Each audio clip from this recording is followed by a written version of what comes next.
A developing story we're tracking tonight. A day of fun and swimming at Cow Bayou turned into a nightmare for a man in Bridge City. Tonight, he is in the ICU after being exposed to a deadly flesh-eating bacteria. Doctors were forced to amputate his leg. Tonight, his family wants to share their story so others don't have to experience the same thing. 12 News reporter Simona Barca spoke to them. She joins us now live.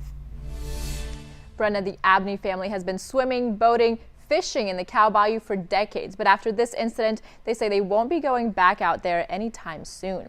We do want to warn you, some of these photos are graphic. A sunny Saturday in southeast Texas. You do fishing, we go tubing. If you just want to get in the boat and go cruise, I mean, there's just sandbars. Everybody's on the water 24/7 out here. Turned horribly wrong for the Abney family. He told us he had 2 hours to live, and we had to amputate the leg at the knee, and that was a 50-50 chance. Colton's dad, 54-year-old Carlton Abney, was exposed to flesh-eating bacteria in Cow Bayou near their home in Bridge City. It started pretty much shutting his body down. His vitals started going down, started having kidney failure, liver failure. I mean, everything just started, it turned into something that we thought was nothing to major. Colton says it took doctors 2 days to realize what was wrong. Then they figured it out. It was a classic case of Vibrio vulnificus infection, a flesh-eating bacteria.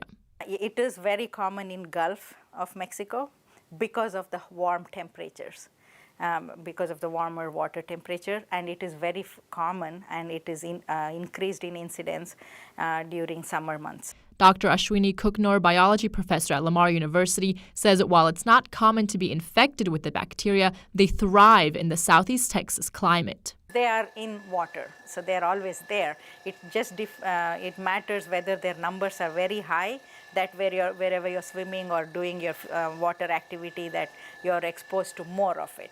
The Texas Department of State Health says they get an average of 33 cases per year across the state. And because it's so rare, it's not something that's monitored. That's something the Abneys want to change. I feel like it needs to be addressed, and I feel like there's people that need to be accounted for, especially for the situation at hand, being that they're supposed to be testing the water, supposed to be keeping up with this stuff, checking this stuff, and they're not.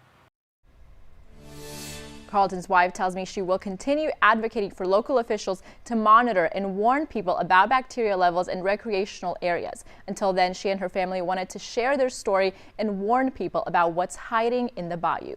I'm Simona Barca, 12 News. All right, thank you, Simona. Let's stick with this for just a second.